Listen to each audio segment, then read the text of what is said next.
Well, man, we got breaking news. Breaking news, and I guess it's a college football world, but it's also I'm not going to say my world, but it sounds kind of weird. But Michigan fired Sherrone Moore.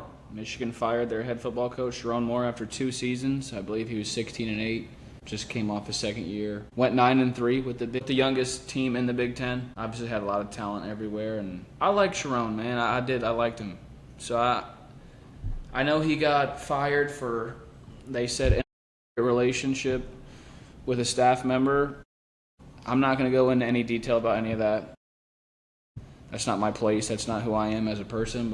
But I like Sherrone, man. He's been in the program for a while. He was with Michigan as a tight end coach from 2018 to 2020. So like kind of earlier in the Jim Harbaugh days. So he's been through it. He was actually, I know when Devin Bush was ripping up Michigan State's logo, kicking it around, Sherrone was the guy who was like pulling him back and all of that. So he's been around forever, and I liked him a lot. Jim Harbaugh, he handpicked him to be the head coach when Jim Harbaugh left, which that's I'll crazy. Tell you what that's crazy that the choice was left up to him.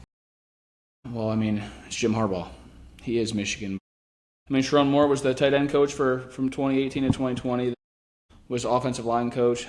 Played a huge part in Michigan winning. I know it was 2 in a row, maybe 3 Joe Moore awards in a row, which is the best offensive line in the nation.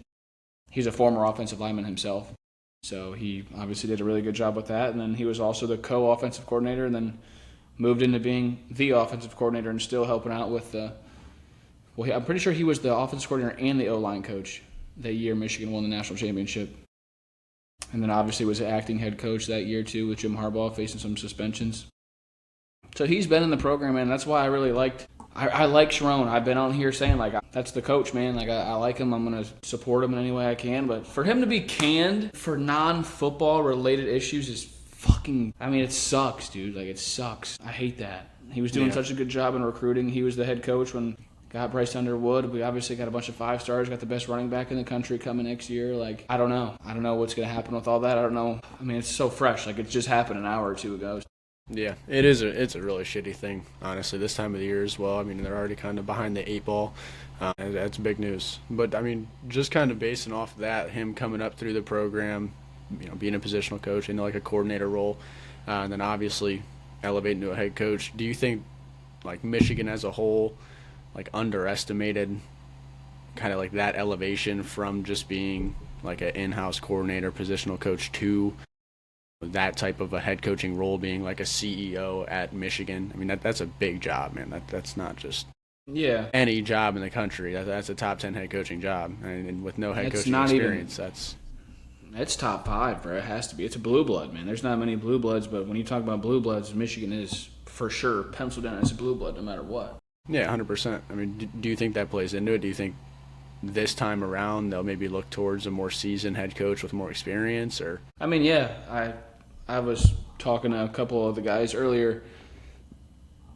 Well, first off, I trust Jim Harbaugh, and like we just talked about, Sherrone has been in the program. He was there from the lowest of lows and the highest of highs. Like he was there for so long, so I didn't have a problem with the hire, and he did fine. Like he just went 9-3 with the youngest team. But I mean, when I do think they'll take that route and find someone that is a seasoned head coach and has been a head coach before.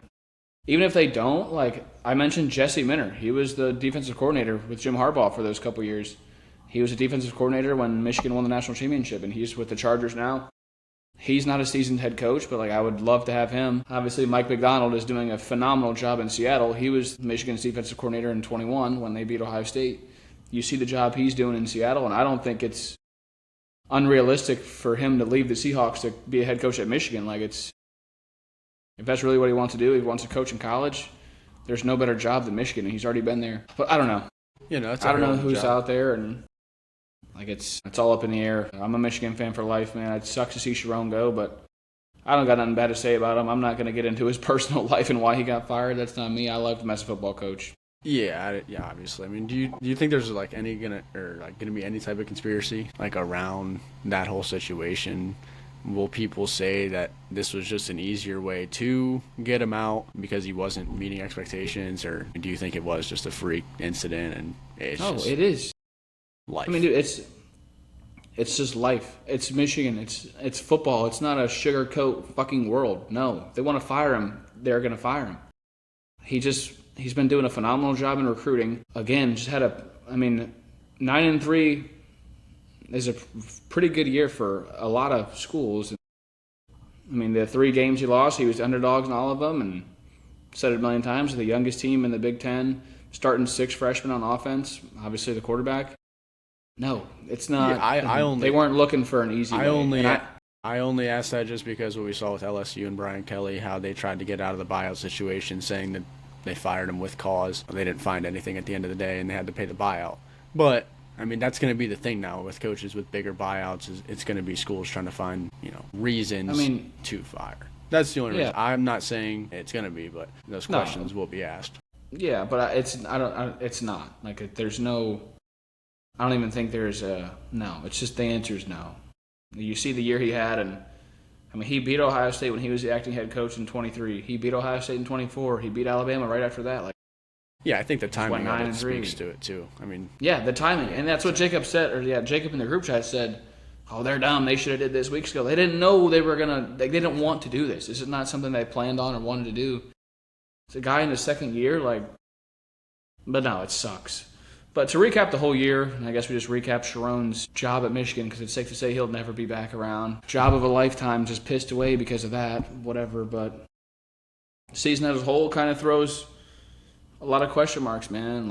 Went 9-3. It's just I hope with having a young team like that after the season, you think just went 9-3. Got a lot of young guys. Obviously, they're coming back not only because they want to, they have to. They're freshmen, sophomore.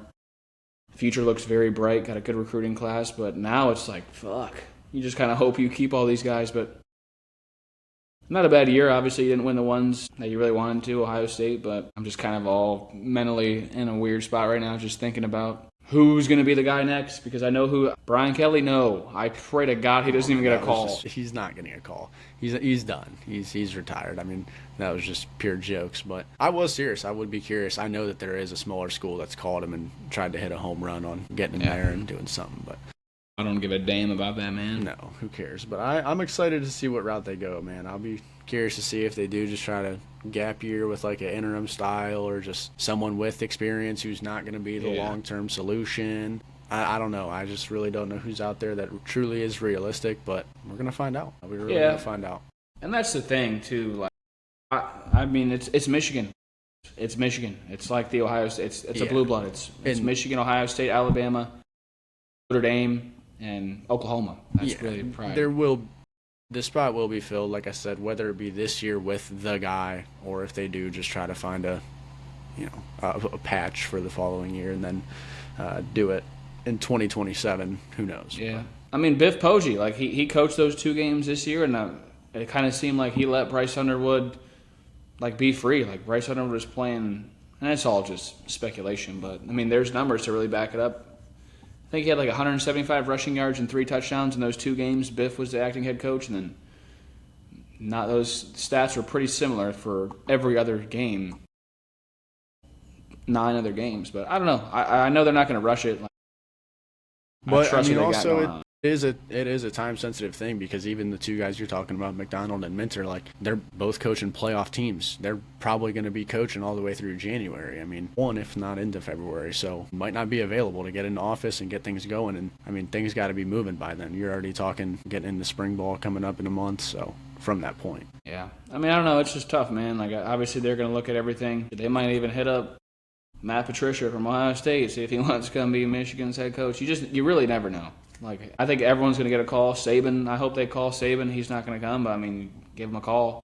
That's what I'm saying. With the small teams reaching out to Brian Kelly, you got to kick the tires and see if you can hit that home run. It's definitely worth it. Yeah.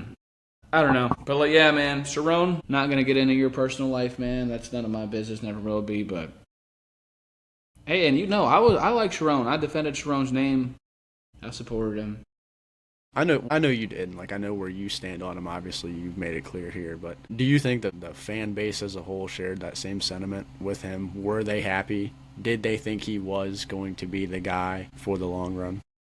I mean, I always felt like I take a different approach to stuff like that than a fan base of a big school like this. So, I mean, maybe. Exactly. I know I've seen on Twitter, who do we hire now? Like, yeah, it sucks that this was the guy. Like, he's done a fine job. You got to give people some time. Like, first-time head coach just taking over, you got to give him time.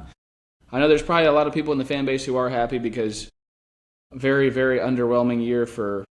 I mean, Bryce Underwood had unreal expectations, so I think he was bound to underperform in a lot of people's eyes. Those expectations to himself, but exactly, he did, and that's fine. But whatever.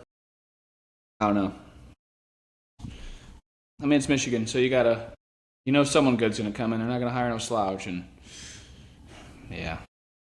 He's a big question mark, man. Are you worried about his status with the school at all, Underwood? Who? I mean, yeah, that's what I'm saying, especially now. Not only just him, everybody. Like, Sherrone obviously played a big part in him. That's why the solution is important, getting it done quick, because you got to try to keep these guys. Yeah, but Michigan knows that too. Like, we know how these things, we know how stuff goes. Well, I guess we don't, but stuff behind closed doors. There's people, Bryce Underwood's already talking to people, Ward Manuel, the AD, like they're all, I'm sure, they know what they got at quarterback, and they know the money that he's owed. Like, and I'd imagine they're working with him to figure out everything and make sure he's comfortable and not going anywhere because, I mean, you kind of have to. Yeah, I mean, he was the investment. Yeah. And another thing that makes me feel better is, I mean, he's from Michigan. Like, he grew up a lifelong Michigan Wolverine fan. Like, he's from 30 minutes away. So it's not just, he didn't just go there to play ball. Like, the block end means something to him. But at the end of the day, there's also another side of that where you got to do what's best for you. Like, even though you were a fan your whole life, you do have to weigh all options and really see what's best for you, especially in today's college football world. But yeah. And his line's going to be ringing. That's for sure. Yeah. People are going to be trying to get a hold of him. But just the last thing for this, like a quick recap. It's hard for me to do a recap now. If you would ask if we did a recap on Michigan season yesterday, it would have been completely different. Yeah, but this is crazy. We were really gonna record tonight too and just do probably a normal recap. And I mean, this is just a kind of a wrench into all that. That's what I'm saying. It's tough. But yeah, I guess only time will tell. I know there's going to be a sense of urgency with it, and I know they're not going to rush it, and I'll be fine with Biff Poggi. If he has to be the acting head coach, you keep Wink Martindale, you keep Chip Lindsey. You try to retain as many guys as you can. I just really hope I don't open my phone these next couple of days and see all these key guys that I was excited about entering the portal. I truly don't, but... Yeah. I mean, you saw it with Terry Smith, though. I mean, it's going to be a little bit harder now that the season's over and you can't play games and build momentum actually on the field to rally around, but... Terry Smith for Penn State, you saw the guys advocating for them to hire him and be the head coach. Maybe rally around and do something. It's tough. Only time will tell. But, hey, they're not in the playoff, and your team, Notre Dame, also is not in the playoff. And they actually got kind of – I mean, they did get snubbed. I wanted to see them in there. Yeah, I wanted to see them in there. I really, truly did. I hate Miami, and I love watching Jeremiah Love play football. But I'm honestly sad that he played his last game in a Notre Dame uniform. So I'm only going to ask you about him. What would you say about Jeremiah Love and his Notre Dame career? Because he's gone now. Yeah, it's honestly depressing, man. If I'd have known his last game would have been shoved into the 10:30 slate against Stanford, last game of the year where, they're pretty much expecting to keep playing, I wouldn't have fallen asleep for the second half. I would have probably enjoyed it a little bit more. Even though he actually got hurt that game. But still, like if I would have known that would have been the last time they played overall, I mean, I definitely would have paid a little bit more attention and enjoyed it. But, I mean, he's going to go on and play on Sundays. At this point, looks like it might be with Kansas City because, goddamn, they need a running back. But wherever he goes, I mean, it's going to be hard not to root for him and enjoy watching him try to build off of what he's done these last 2-3 years. Yeah, no, I love watching him play, man. I've always had a great appreciation for greatness, even though, I mean, you can use Notre Dame and Ohio State as an example. Like, obviously, I don't hate Notre Dame as much as I hate Ohio State, but when you're great, man. And I love watching greatness, and I loved watching Jeremiah Love play football. And I think with him being who he is, and he should have been a real reason why they did make they should have made the college football playoff. But I mean, finishing 10-2, obviously lost the first two, won 10 in a row. What are you excited about next year? And obviously you'll have your head coach next year. Maybe. New York Giants, baby. They're calling. Shit, I hope Michigan calls the motherfucker. No, for real. There's just so much talk around Notre Dame as a whole. I mean, I don't even want to get into the whole Marcus Freeman situation because as much as I'm confident that he'll be extended with a very large contract, who knows at this point. But yeah. But how would you recap the year?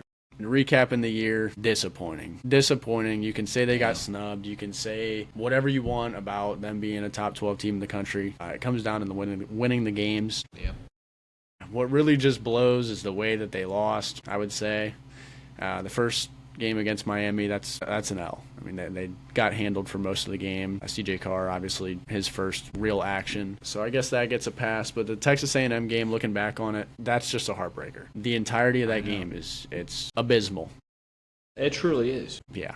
And Tyler Buchner, man, the holder that dropped that snap, knowing that he played for Alabama and essentially helped them retain the spot over, like, in the end of it all. Yeah. He drops that snap, they lose the game, Alabama gets the spot. Knowing that he helped, it just really sours it even more. Yeah. We did talk about that, though. Yeah, that's easy to point the finger at that. Is it a big reason why they lost? Yes, but there was a million other things in that game that Notre Dame could have did differently. They could have got a stop. They had Texas A&M fourth down, man. That's fourth down, the game on the line. You gave up a touchdown to a guy who they don't even throw the ball to. So. Yeah, no, that's why, like I said, just the whole ending of that game, looking back on it, is just tragic. But what are you going to do? I mean, when that happened, we said on here that they just have to rattle off 10 straight. Can't lose, and they didn't. Overall, played the same competition that Miami did. Everybody wants to talk about, joining a conference, this, that. They play the same ACC schedule overall as Miami, typically year in and year out. Did mostly, of the same. Won by an average of 30 points pretty much for the last 5 or so games of the year. Was not keeping starters in the fourth quarter, running up scores, as opposed to Miami doing that against some bad teams at the end of the year. But just a whole topic for another day on that end. Yeah. That's neither here nor there. But, yeah, I mean, I thought they... I'm just a little sour about the whole situation. I think Miami does deserve the spot over Notre Dame. It's really Alabama and just kind of the entirety of the process with catering the Big Ten, SEC, as hard as they do. I think what came to my mind when I was watching the selection show, like I was sitting there, man, I was just really hoping for Notre Dame.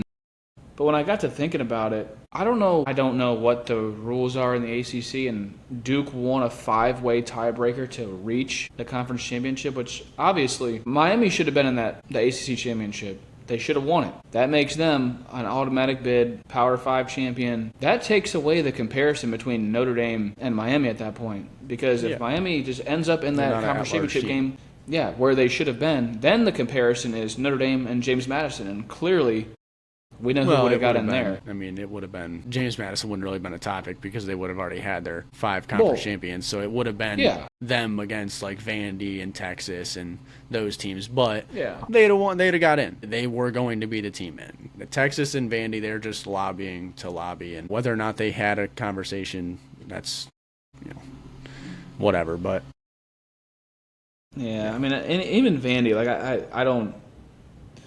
I know they were 10-2 and had a case, but I mean they lost to Texas and Alabama. Like those were the 2 biggest games in their schedule. Yeah, they beat Tennessee. Obviously, the LSU win isn't great. They squeaked by Missouri, like almost lost to Auburn. So I'm not mad Vanderbilt didn't get in. I think if their quarterback was a different person with the same numbers, no one would be mad either. But because it's Diego Papia, and I don't know, but. Yeah. I saw James Madison's strength of schedule is ranked 103rd, or their strength of record. That's not a playoff team, man. No, and it just comes down to, what are we doing? Do we want to see the best 12 teams play, or do we want to try to make it inclusive so that, the group of 5 still matters? Which, I mean, I get. I understand it too, but there's got to be another way to do it. We've saw it, we've seen it in the past. Trying to, bring inclusivity into the college football playoff doesn't really work out well, and that was the case with the 4 team as well. When they brought Cincinnati in, that was just a joke. It was, we just got to be, we got to be real with ourselves, is what it is. Yeah, like I mean, you look at this line, and we'll obviously talk about it next week. But James Madison's 21.5-point underdogs. Yeah, that's what are we doing in a college football playoff game? Come on. And I remember last year, SMU at Penn State, I think SMU is 12.5, 13.5-point underdogs, and I actually took them to cover because I don't know why. But they got embarrassed, and it was like 28-0. They threw it 2 wasn't picks even close from in the first quarter. It was very bad. There's just levels to this stuff, man. There's levels to it, period, but James Madison going to Oregon on a night game next Saturday with Oregon and a sense of urgency at an all-time high in a playoff game. Like James Madison's going to get blown out the water. We're going to talk about that. I was going to say that's going to be for next week's show. Yeah. And Tulane and Ole Miss, they already played this year. I think it was 42-10. Ole Miss beat them 10 or something. Right. Yeah, and now Ole Miss is a 17.5-point favorite without their head coach. Both of them kind of in a, well, Tulane will have their head coach for the game. He'll be there. But it's just both teams in a whole situation on that side of it. What are we doing? I don't know. I mean, yeah, it sucks. But the CFP as a whole, I mean, I think everyone wanted an expansion when it was 4 teams, and now we got 12, and everyone's talking about going to 16, and I understand that. Because you go to a 16-team playoff, I think every team that people wanted to have in this year, they would be in. And 16 teams leaves a realistic opportunity for a good Group of 5 team to get in, I think. I mean, if a Group of 5 team goes undefeated and they dominate their conference and maybe knock off a decent P4 team on their schedule, then that leaves room to be one of the 11 at-large bids that there would be if they moved to 16 with 5 auto. Yeah. Well, then they could still get, if they did 16 teams, 5 auto bids, they could still have their one team, and it still leaves room for another really good one if we have a situation like this year. Yeah, exactly. But yeah, I don't know, man. I'm excited for next week, though. I love this playoff. I love playoff anything, whether it's playoff. I mean, I don't watch regular season baseball, but I love playoff baseball. I have been watching hockey more. I actually have a hockey hat on. I have been watching hockey more, but I've always liked playoff hockey. Like, just playoff everything. The sense of urgency is at an all-time high for everyone, the players, coaches, fans, whatever. So it should be a good one. I hope Ohio State gets beat first round. I think Texas A&M will beat them first round in the Cotton Bowl. Ohio State kind of got exposed. What? It'll be the second round. Ohio State and Texas A&M. Yeah, second round. Ohio State's first playoff. I mean, they got to beat Miami. I mean, as much as I think they're going. Well, they're going to whoop them. Next week. Yeah, that is next week. Topic for next week. We got good games to cover. What's that, 4 games? Yeah, 4 games, 2 of them decent. The other 2, go watch something else. Go work out. Go, I don't know. 2 of them are good. 2 of them are great. I'm hate watching this year for college football playoff. I got a list of 5 teams in order from most hate to least hate that I'll be rooting against. Well, since we're on the topic of the CFP and we're not reviewing the games yet, who would you like to see win the college football playoff this year? I mean, overall, I'd like to see Texas Tech win it, honestly. I think that would be cool. I think that would bring a lot of validity to the Big 12, as you see BYU kind of getting screwed with their whole situation. And honestly, it's because they're in the Big 12, and it's not viewed as the Big 10 or the SEC. So, I mean, I think if they could go out and win it, that'd be awesome for the sport and just kind of the outlook on it. Who I think will win it comes down to me, Ohio State and Georgia. If I had to put futures in on it, those would be the 2 teams that I think, honestly, have the best chance. If I had real tomatoes, I'd be throwing them at you right now. No. I know, man. I know. Let's hear it. It's just funny. I put Ohio State in a parlay. Nothing new here. I bet on Ohio State. They win every single game unless I bet on them, so maybe I should just keep betting on them. But I really think they truly got exposed. They played essentially the only playoff team they played this year. They got beat by. They got kind of embarrassed. They didn't score a point in the second half. They were making the little mistakes. So, yeah. And you can't even – they got beat. They're not the best team in the country. They got beat up front. They got beat straight up. What's that look for? I don't know if embarrassed is really the word, man. It's a 3-point loss where they were in a situation they got fucking embarrassed. They're a little bit more aggressive. They got embarrassed. To me, I think it was a little bit more maybe hangover coming off, obviously breaking the streak of losing to Michigan. They had the whole Heartline situation hanging over them all week. They also had Chris Henry got kind of making National Signing Day and that whole world. Well, I know, but that's what I mean. Like they're focused on a bunch of other things except for that game leading up to the week, forgetting that they actually had to go out and win a football game that Saturday. Nah, they didn't forget. And they only lost by 3 points. I thought that they were non-aggressive at all. Indiana's very good, but at the end of the day, they're not going to be able to rattle off, I don't think, three performances they're going to need to win it all. For me to look at them as a real contender. Going back to back, they ran for 58 yards on the best defense they played. That's horrible. They just ran for 1,000 against Michigan the week before. Exactly. The Brian Hartline, I'm not going to look at one game and just say that that's going to be the result for the next 3 moving forward, because I think that's just unrealistic. I'm going to need to see that. I'm going to need to see it, and I don't think that's going to be the case. I mean, that was like the first really good team they played. They didn't play a really good team until they played them, and it didn't go their way. Texas was pretty good up front too, week 1. And I mean, Yeah, and they scored didn't 14 look great. points. So I got Texas A&M beating Ohio State in the second round, but that's insane to me. How? Because do we really think Texas A&M's that good? We think they're that up to speed to be able to? They're going to have to play almost a perfect game. You saw we're not taking away that first half against South Carolina. If they come out and even put up half of a performance like that, it'll be 42-0 in the first half against Ohio State. Well, who'd you say your futures were on? Ohio State and Georgia? I don't have futures. I'm saying if I you had did. to, it would be Ohio State and it'd be Georgia. I think Georgia. Well, they're going to have to play each other. They're going to have to play each other before they get to the Natty. Yeah, that's very true. You're right. But those would be the two teams. Whoever wins that game would be who I like. I think they got exposed, to be honest with you. Find It's out. just me. Who do you like, man? I gave you my two squads, give you my dark horse, and who I actually like. My dark horse, I mean, I would love to see. I mean, I don't think this is going to happen at all, but how amazing would it be if Ole Miss won the damn thing without Lane Kiffin? That would just be unbelievable. Do I think it's going to happen? No, obviously not. I mean, I like Texas Tech. There's a Big 12 team actually having. Yeah, I would love to see that. As I look at this bracket, every team I see has been around. Oregon's always there. I don't want to see that. I don't think Indiana's going to do it. Even though that would be pretty cool, honestly. It'd be awesome. Like as a college football fan, I think that would be insane if Cignetti walked in there in his second season and won a national championship. I'll be honest. Yeah, it would. I don't want to see Ohio State win it. I don't want to see Georgia win it. I don't want to see Alabama win it. I definitely don't want to see Miami win it. We don't have to worry about that. We don't have to worry about Alabama winning it because they're not. They're not. Here goes my dad. Maybe Sherrone Moore will get another job at Grambling State. Leave it up to Mike. Yeah. But yeah, we'll talk about the playoff obviously in depth next week. So, yeah, man. That's about it. Neither team in the playoff. Head coach got fired. What a year. I know that this is something I've always kind of wanted to do in terms of covering Notre Dame, and for this to be the first season, yeah, it's been a treat. It's been a real treat. You couldn't ask for much more. And we started a little bit late. We started in week 2 or 3 or something like that. And we covered the Texas A&M game. I know that. I don't know if we. Yeah, that was week 3, right? I want to say we did a reaction to the Miami game too as well, but nonetheless, got a little bit of a late start, and either way, from week 1 to December 7th, college football playoff show. It's been a roller coaster. Can't complain there.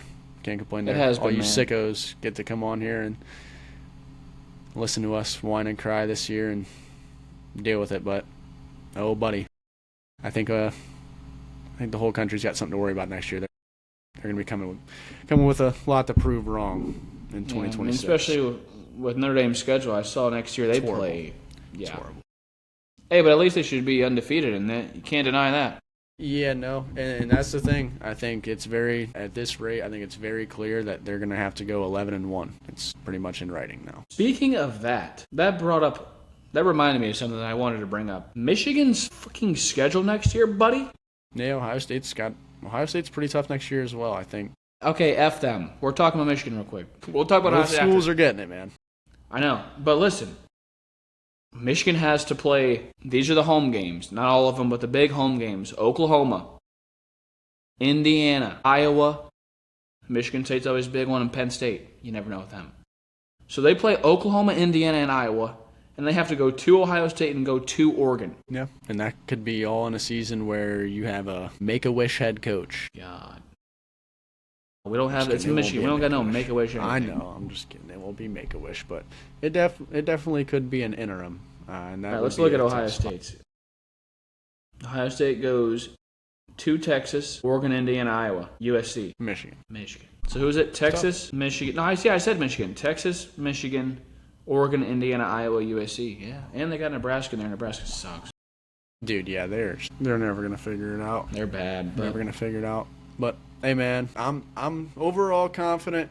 I'm pretty down now still, but I mean, at the end of the day, we still got Marcus Freeman. I believe in him more than anything. If it really comes down to it, they pulled off the highest ranked recruiting class in school history. So if there's one thing to look at, things are looking up.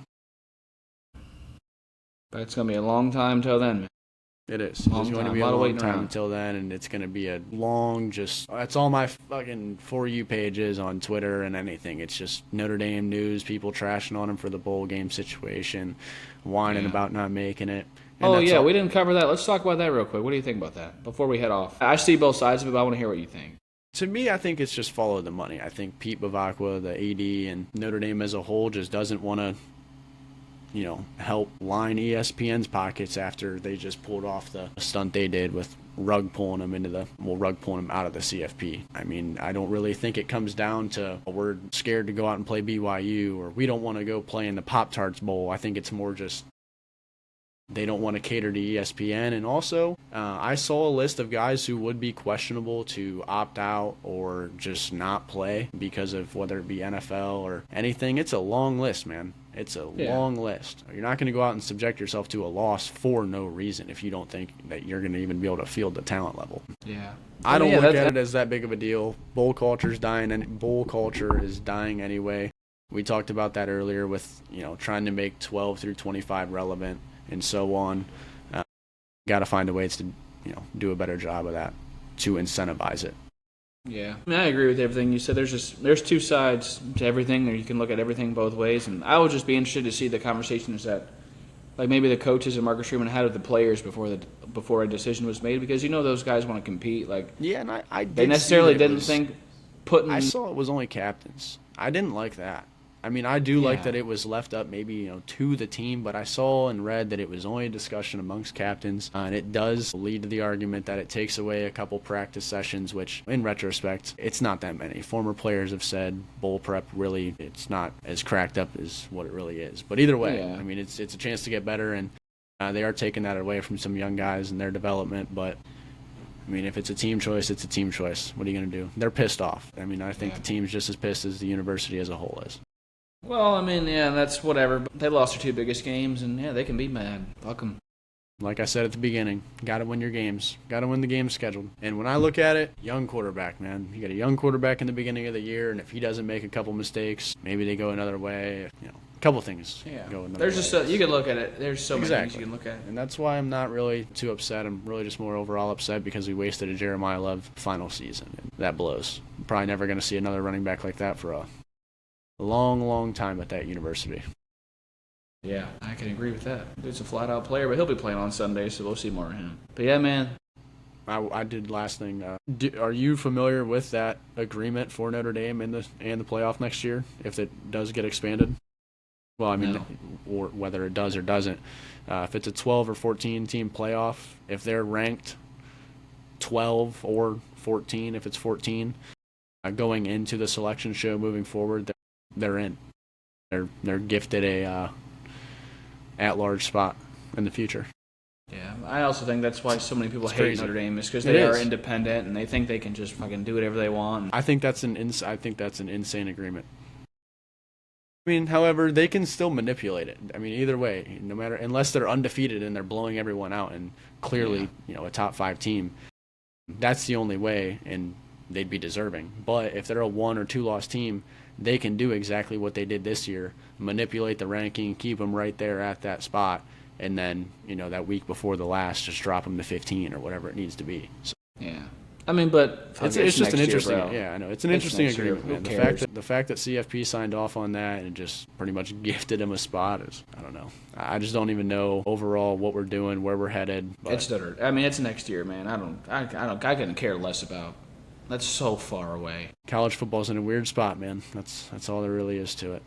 But it's also probably in the best spot it's ever been, just because. Yeah, and that's why it's so weird. There's so many things happening. You got more talent in different places and more teams having chances, but yeah, I don't know. Yeah, no underwhelming seasons for both of us, I'd say, but it was. We're not done. We ain't done yet. Yeah, we're not. Yeah, next week we'll be back with the 4 playoff games, talking about them and making our game picks like we've done all year. Yeah, we'll talk about records and all of that stuff then. We just want to get an episode out about the recaps and the breaking news and the CFP, so we have been cold. Yeah, but hey, man, that's a conversation for a different. That's a conversation for a different day. It's a whole new season. It's a postseason. Like, we'll be good. No, yeah, man. Stay forward. Let's go. Follow the Instagram, AGN Podcast. Follow the YouTube, same thing. Weekly posts, weekly videos, everything. We'll be back next week for 4 game picks, and yeah. That's all I got, man. I hate ESPN. I'm gonna go look for a head coach.